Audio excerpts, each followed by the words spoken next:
Hey guys, welcome back. This is Cade. And this is Andrew. Happy Happy Batman Batman Day. Day. So, to celebrate today's annual event, we thought it'd be fun to revisit the Dark Knight trilogy and just really talk about everything that made it as great as it is. Andrew, before we dive into this, I have to ask, how fun was it for you to go back and revisit this trilogy of iconic films? It was very fun because I hadn't actually watched this trilogy in actually a good long while, at least a couple of years. So the fact that I got to revisit it and watch them in close proximity to each other actually almost kind of improved the experience because it doesn't give you that breathing room in between to kind of forget the interconnected details. Yeah, for sure. So, to start this off, we're going back to 2005 with Batman Begins. Looking back at Batman Begins, I have to say a major pro that I have with this movie and just everything that's great about it is just definitely the story. The movie does have a really great story to tell. The first half covers Bruce's evolution into becoming Batman, and the second half is more about his journey as Batman as he battles crime, Scarecrow, and eventually Ra's al Ghul at the end. What I do like about this movie, as well as the other two films in the trilogy, and we'll get to that when we get to those movies, is that it's a superhero movie that feels like more than just a superhero film. It almost feels like an adventure film in some ways. This relates to when we see Bruce on his travels, or when he's in that prison, or when we see him training with Ra's and the League. And the second half, I think, also has a sense of adventure to it when we see him battling Gotham's underworld and trying to save it. So I do like how it feels like more than just a superhero movie. And you make a very good point with that. Honestly, to me, it almost feels more like a kung fu movie. The idea of the lonely stranger being brought into this, mystical world and being trained in this, to become this martial arts master. It really does actually almost feel more like a kung fu flick from the 70s or 80s. And then the fact that it kind of turns into more of a superhero and crime movie towards the end of the movie, I think is actually something you don't see very often. And dare I say, I might actually like the training half of this movie more than the superhero half. Oh, interesting. I can't really put my finger on why. I just really like that they fleshed out an area of the Batman story we don't see terribly often. Because in other Batman movies, we see his parents get shot, and then we see the transition immediately into Batman his later in life. This one, we kind of see a little bit more his development as kind of like a lost soul version of Bruce Wayne, especially in this movie. And then kind of being recruited into the League of Shadows, being trained, and then coming out the other side as somebody ready to be Batman. Yeah, and another thing that I do like about the movie of how it's an origin story. So I'm not gonna lie, Andrew, I'm kind of at a point where when it comes to superhero movies, I've gotten a little tired of the first movie always having to cover the hero's origin. One of the main reasons why is because sometimes, just for me, it feels like an extra layer that's included into the movie just for the sake of having it. But that's definitely not the case with this movie. I think that Bruce's origin and his whole journey into becoming Batman ties in really, really well with the overall conflict of the movie. This is because of how he trains with the League and when he meets Roz, and how when he goes back to Gotham, he's battling the underworld and eventually Scarecrow, who we find out is working for Roz. And I think that the origin ties in really well with the conflict of the movie. I agree. I also like that it's a much more personal animosity between Bruce Wayne slash Batman and the villain. Because I mean, Ra's al Ghul kind of did serve as both, obviously, both his trainer, but also kind of as a mentor and kind of a father figure as well. So the fact that now he has to basically sort of slay this final demon and truly become Batman and sort of prove to his both himself and his master that he does not need to kill to achieve his goals of improving the world. I think is actually a really interesting conflict. It's a much more personal conflict than supervillain shows up in the city and starts mucking things up. Yeah, for sure. And I think that what's nice about this movie is I think it does a really great job setting up just the Batman mythology. And here's what I mean. This movie, along with the other two films, include many characters from the Batman universe. This includes protagonists and antagonists. And when it comes to people like Batman's allies, we have Alfred, there's Jim Gordon, Lucius Fox. And then when you look at the villains, there's Ra's al Ghul and the League. There's Scarecrow, Carmine Falcone, Detective Flass. I mean, even Victor Zsasz is in this movie. The movie does such a great job incorporating multiple characters, heroes and villains, without the movie feeling overcrowded. And it does such a great job setting up the whole Batman mythology. And I think that this is important considering how it's the beginning of his career. It's not just about establishing Batman as a character, it's also about establishing the universe that's built around him. And that's a very good point because not only do you need a really good Batman in a Batman movie, you kind of need a really good Gotham around him. You need to, establish that connection as to why he does what he does, why he is this, one man army, the Dark Knight, protecting this city, fighting for it, and they do that in this movie. They kind of show that sort of the kind of both establishing the relationship between Bruce and his parents and Bruce and Gotham as a whole, because clearly, he very much looks up to his parents, and his parents clearly do a lot of very good things for the city of Gotham. And the fact that they get cut down in their prime by just a random act of violence, I think it really establishes both Bruce's motivations and the city around him and why he strives to protect it so much. Yeah, I agree. And, just because we were talking about it, moving on to the characters in this movie, aside from Batman, we also have some of his allies like Michael Caine as Alfred. Michael Caine is probably my favorite Alfred out of all the interpretations of the character that we've seen in live action. One of the best things about the character that I think he nails perfectly is being Bruce's voice of reason. One example that comes to mind is when Wayne Manor is burning to the ground, and then Bruce feels that he's just failed Gotham, but Alfred says to him, why do we fall, sir? So that we can learn to pick ourselves up again. And he was totally right. Yeah, I love the Alfred and Bruce relationship in this movie, not just because they're both great performances by both two very talented actors, but because Alfred in this movie is kind of not afraid to call out Bruce on some of his, shall we say, I can't think of a better term for it, but shall we say his bullshit? Because, the whole like, oh, I'm not going to, I'm not the master of the house. I'll sleep in my room. Oh, I don't really have any interest in working with the company. And Alfred's like, well, you are the heir to this mansion. You are the master of the house now. You should probably stay in the master's chambers. That's what, the head of a family would look like. Oh, by the way, you probably should take some, initiative and take command of the company that your father started and ran so well. Again, he's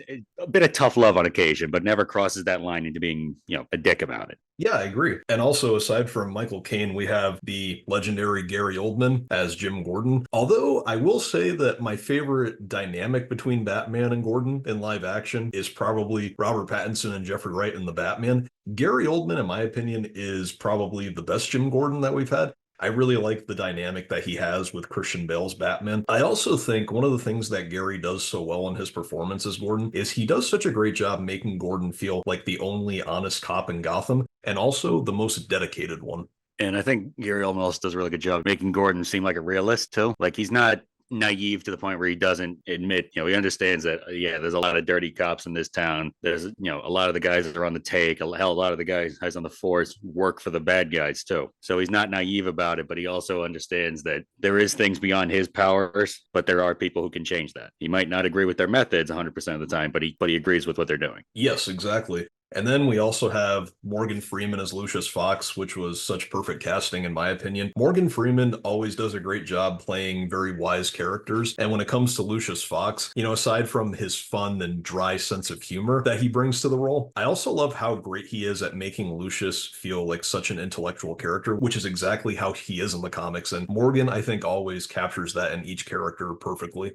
I think it's a very important detail to know. Morgan Freeman was the only person offered this role when they were casting this movie. So I think they knew they had the exact perfect casting choice and they weren't going to let anybody else take it. Yeah, exactly. And then moving on to the villains, we have Liam Neeson as Ra's al Ghul. Honestly, one of my favorite DC villain performances that we've seen in live action. One thing I like about Ra's as a character is that he believes that he is doing the right thing.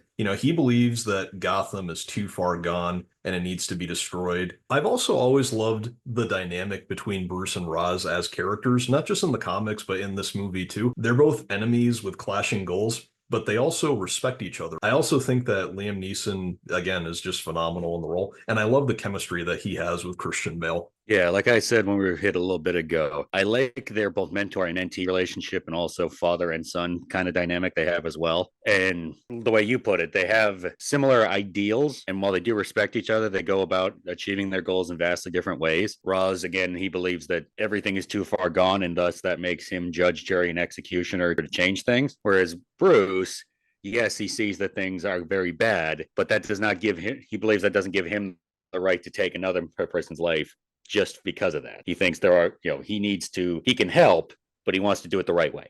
Plus, I just always love seeing mentor and mentee clashes in movies, especially when they do have that respect, but vastly different views of the world, shall we say. Yeah, and then we also have Cillian Murphy as Scarecrow. In fact, I find it kind of interesting how Cillian Murphy actually tried out for Batman. He did a screen test when they were in pre-production for the film, but Christopher Nolan said to him, I can't give you Batman, but there might be another role that you might be good for, and it was Scarecrow. And I mean, perfect casting. Not only does he does a really good job at portraying the very cold and calculating but ultra intelligent Dr. Crane. He actually also kind of looks like Dr. Crane from the comics too, which I thought was interesting tidbit that not a lot of people seem to bring up. But Cillian Murphy does a very good job at playing that, again, very cold, calculating, master planner, master manipulator type character. I mean, hell, that's why he did such a good job with Oppenheimer. Yeah, and that actually ties into the next thing I wanted to talk about with the movie, and that is just the theme, which I think is done so well. The theme of this movie, according to Christopher Nolan,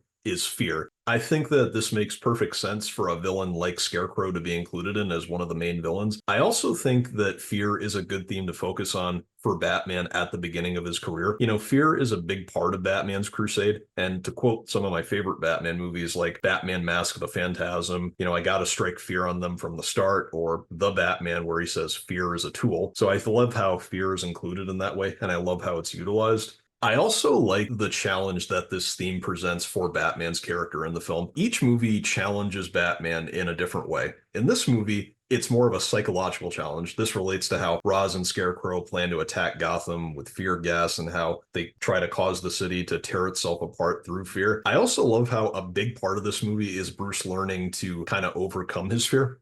Yeah, and that would make sense since I mean you got to you're dealing with your own personal fears, and you just happen to have a villain who makes his entire evil character as torturing people with their own fears. So overcoming your own, I think, would be a pretty easy theme to pull out of that. Yeah, but moving on to the next movie, we're jumping ahead a few years to 2008, and now we have The Dark Knight. A cultural touchstone of a movie. Let's be honest. Absolutely. And actually, before we really talk about this question, this is not only regarded as one of the greatest superhero movies ever made, it's also regarded as one of the greatest movies of all time. Do you agree? Oh, that is a very bold claim to make because there have been some truly amazing movies made throughout time. And this is a phenomenal movie made by one of the most talented directors, in my opinion, to ever walk the earth, and who I think by the time he does retire, will be seen in the same level of Hollywood legends as Stanley Kubrick or Alfred Hitchcock.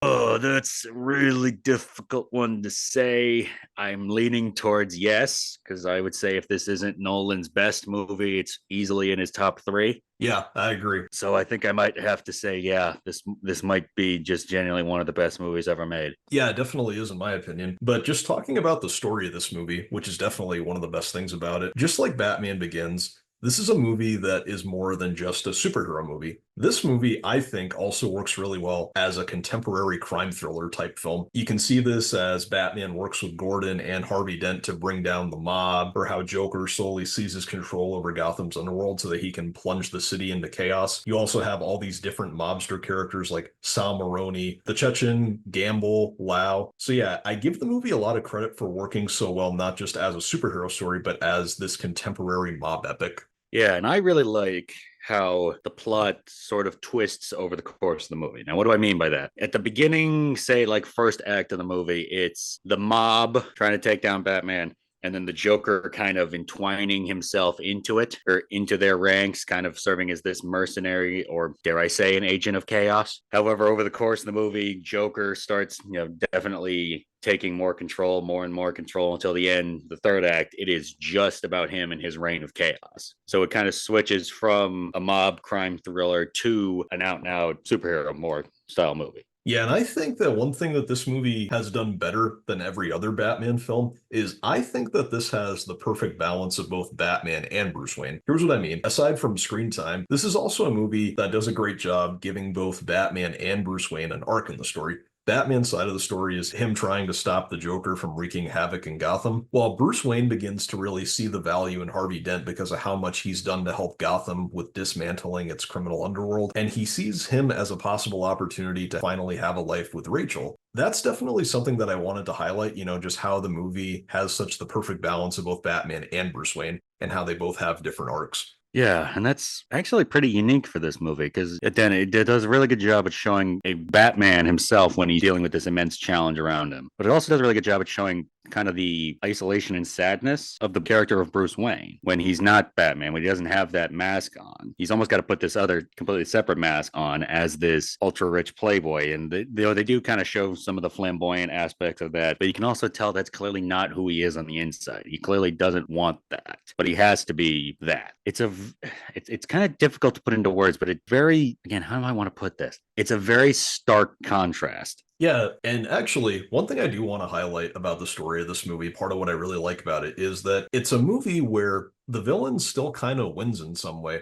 While Batman does take the fall for Harvey Dent's crimes to protect him and to not undo everything that he's accomplished, if you think about it, the Joker still kind of won in the end. He was still able to corrupt Harvey Dent and was responsible for his evolution into becoming Two-Face. Also, while he wasn't able to get Batman to kill him, when he was trying to blow up the ferries, Batman was still forced to kill Harvey Dent at the end to protect Gordon's son. So, since Harvey was ultimately killed by Batman as a result of Joker's plans, I think one way of looking at it is that Joker did still end up getting Batman to break his rule. So, in a way, he still kind of won in the end.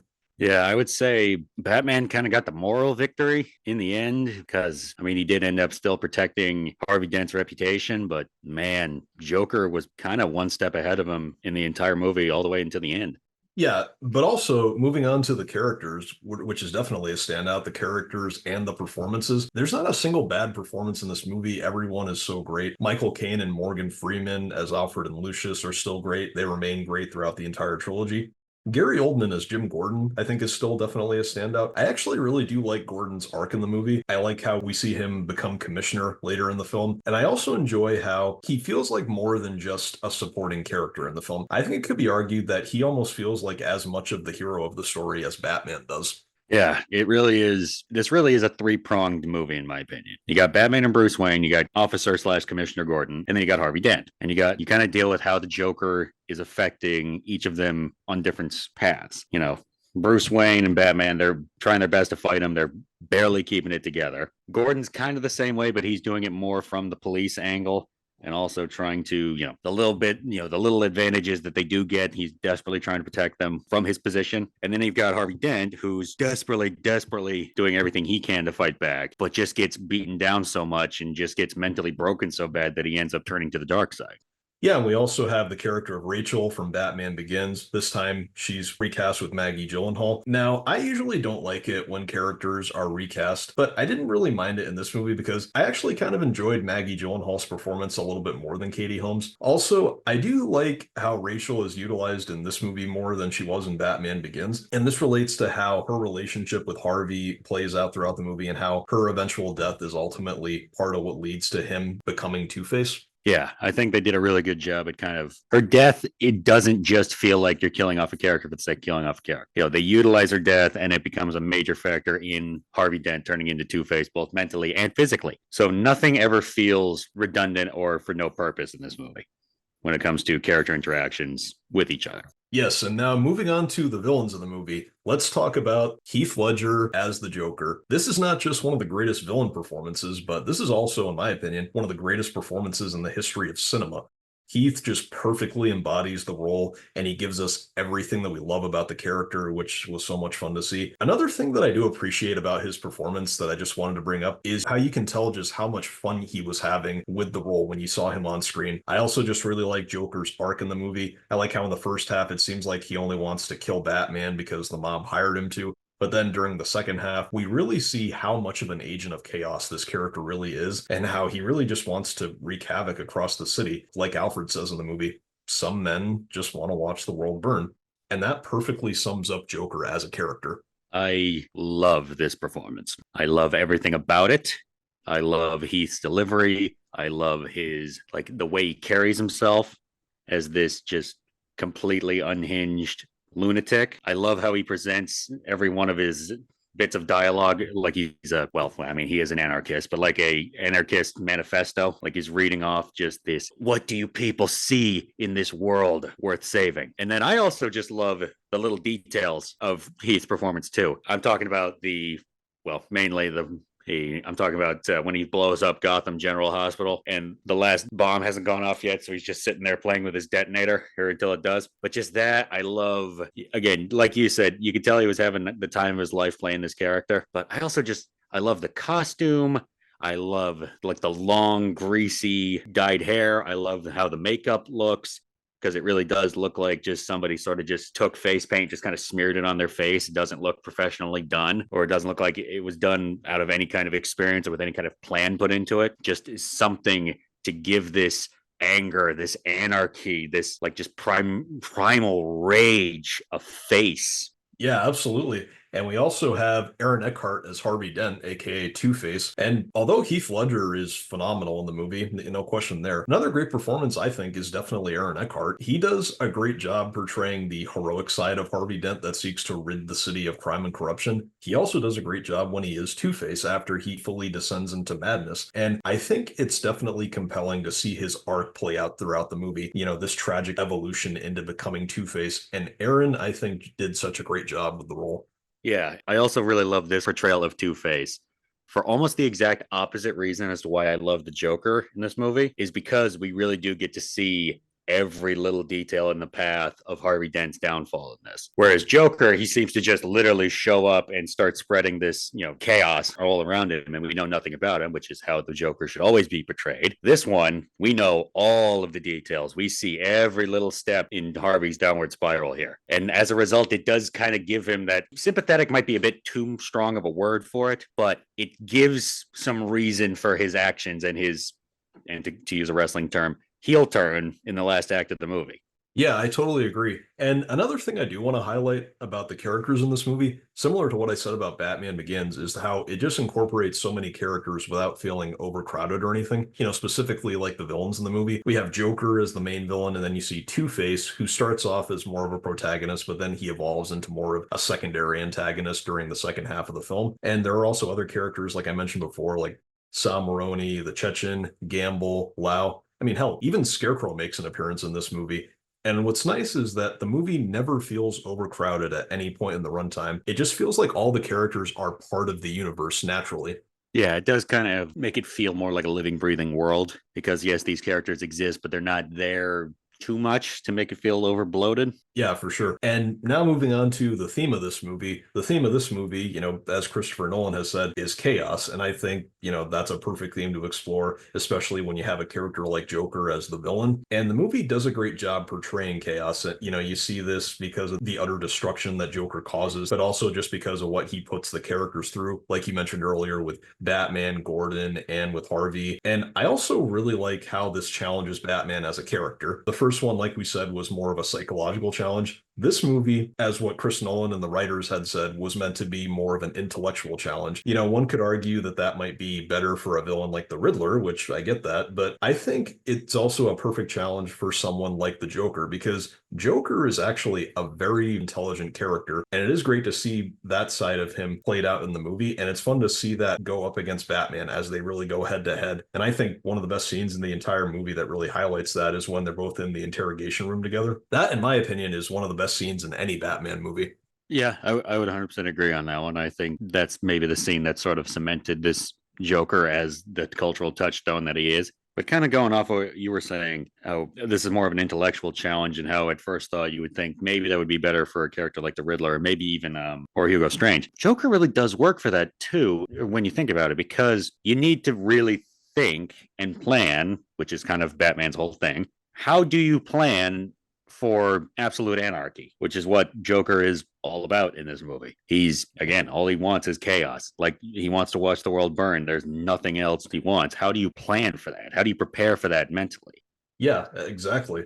Well, now that we've finished talking about The Dark Knight, why don't we move on to the final movie in the trilogy? Jumping ahead to 2012, we have The Dark Knight Rises. Now, just like the first two movies, this is a movie that is more than just a superhero film. I would argue that in a lot of ways, it works really well as a war film, and this can relate to what Bane and secretly Talia al Ghul had planned for the city. They seized control over the applied sciences at Wayne Enterprises, and they managed to turn that fusion reactor into a nuclear bomb. With that, Bane and his army came to Gotham with that bomb and basically turned the city into a wasteland where all the people of Gotham were free to run around and do what they wanted. Gotham was basically turned into this war zone, which we had never really seen in any other Batman movie before that, at least in live action, and it hasn't been done again since. So that's something that I think makes this movie really unique. Yeah, I mean, none of the other Batman movies that I can think of have these, big clashes between large groups of individuals. I mean, we've seen kind of like gang warfare between villains in other Batman media, like the Arkham games comes to mind, especially Arkham City. The '90s cartoon comes to mind between different villains and their gangs, but we hadn't really seen that in the films before, and we haven't seen it since. Though I weirdly have a feeling we might see that in the Batman Part Two, but that's a conversation for another time. Yeah, yeah, I totally get what you mean. But another thing that I like about the plot of this movie, if you think about it, it's not just about saving Gotham. I mean, yes, Batman and his allies try to stop the nuclear bomb from detonating and destroying the city, and they eventually do that when Batman takes the bomb away. But if you think about it, it's not just about fighting to save the city, it's also about fighting to take Gotham back. And, this can be seen when Batman eventually helps lead the GCPD and the other citizens of Gotham to overthrow Bane's army. So I definitely like that, how it's all of them fighting together to take the city back other than just saving it. And I also love how this is basically the fulfillment of what Bruce set out to do at the beginning of his career. He mentioned in the previous movies that he wanted to inspire good. So I love how all the people of Gotham standing together to help him overthrow Bane really fulfills that. Yeah, and I also like how it kind of fixes sort of how the Dark Knight ended with Batman losing the trust of Gotham PD, with the exception of Jim Gordon, who obviously knew what actually happened. But the fact that they kind of reestablished that trust in this movie and they end up fighting side by side in the climax, I think is actually a really nice little arc within this movie itself. But the fact that it does kind of also tie up that end from the beginning of the trilogy is what I think makes this such a good trilogy of films, is because they are all so connected to each other. There's little bits that overflow into the different movies. So as a result, it feels a lot more interconnected. Yeah, and I also do like Batman slash Bruce Wayne's arc in this movie. I think that's definitely a standout. I think a big part of his arc in the movie is him trying to right the wrongs that he made in the past, specifically in The Dark Knight with everything that happened with Harvey. Because in The Dark Knight, Batman did eventually see himself become the villain when he took the fall for Harvey's crimes. So that really honored that side of what Harvey had said, you either die a hero or you live long enough to see yourself become the villain. He did eventually become the villain when he took the fall. So I do enjoy how this movie is sort of a redemption tale in many ways. The problem is, while he is still Batman, he'll always be Batman, but he's not the Batman that he used to be. When he goes to confront Bane, he loses. He gets his back broken and eventually he gets put in that underground prison. That is where we see him regain both the courage and the strength to become the Batman that he once was. I also love how his whole journey in the prison is such a great callback to one of the best lines from Batman Begins. Why do we fall, Bruce? So we can learn to pick ourselves up. And that's exactly what happens in the story of this movie. Not only does he keep falling every time he tries to escape the pit, but he's also hit his lowest point. He's fallen that far. And in that time, fear finds him again, like they say, which is a big part of his journey into becoming Batman in the first place. And at that point, he does become the Batman that he was before when he comes back to save the city from destruction. So, yeah, Batman's arc in the movie, I think, is really well done. Yeah, it's a really good way of putting it. But aside from that, there's also some of the other characters and the great performances in the movie. One thing I do love is I love how this movie utilizes so many different supporting characters. You have Gordon, who's always been a big part of the fight for Gotham, but you also have characters like Catwoman, along with Lucius Fox and the new character John Blake. I like how each character contributes a lot to the story and aids Batman in the fight to save Gotham. And I think that since this movie works so well as a war film, it makes a lot of sense to have all these different perspectives alongside Batman as they go up against Bane and Talia. Plus, I mean, it would make sense, you're taking on an army. It would make sense to build a little army of your own, obviously not in so many words. Having these different allies that willing to fight alongside definitely would make more sense. Yeah, and regarding the performances, there are still many great performances. Like Michael Caine and Morgan Freeman are still great as Alfred and Lucius. And speaking of Alfred, well, I know he's not as present in this movie like he was in the first two. I think the movie still utilizes him really well as Bruce's voice of reason. When Bruce finally puts the cowl back on and he sets out to stop Bane, Alfred tells him in that conversation before he leaves that Bruce is not the Batman that he was anymore. He says, "You're not Batman anymore." Then when he goes to fight Bane, he loses and he gets his back broken. So if you think about it, Alfred was totally right. Bruce didn't necessarily have the motivation that drives him as Batman. And without Alfred in his life, I think that's why he didn't realize that sooner. Well, I mean, it's kind of like being confronted with your own mortality a little bit. I mean, being told you're not the man you used to be and then literally getting it smashed in your face right afterwards, it does something to a man. And you kind of are forced to kind of look at yourself and figure out what's different. And, or when somebody you trust as much as Bruce trusts Alfred and vice versa. Yeah, and there's also people like Gary Oldman as Commissioner Gordon, who's still great. And in a lot of ways, I think that this is also a redemption tale for him, just as much as it is Batman. But then we also have Anne Hathaway as Catwoman, aka Selena Kyle. I think that she's definitely another standout. Catwoman has always been one of my favorite Batman characters, and I think that Anne does such a great job capturing Selena's cunning and mysterious attitude. I also really like how she portrayed Catwoman's reluctant altruism, if that makes sense. And that's definitely a big part of the character. I also did like the dynamic between Batman and Catwoman in the movie. And I think that both she and Christian Bale had good chemistry together on screen. Yeah, I would say definitely one of the better adaptations of the Catwoman Batman dynamic. Admittedly, there hasn't been any really terrible versions of that, but each one that's been portrayed is slightly different, and this one is pretty good. Again, and I like the, how you put it, the forced altruism of Catwoman, kind of like she doesn't want to be a hero, but she kind of ends up being one in this movie. Yeah, and actually, one performance that I think doesn't get enough love is Joseph Gordon-Levitt. I think he's definitely fantastic in this movie as John Blake, who's a new character. Now, I've always been a fan of Joseph Gordon-Levitt.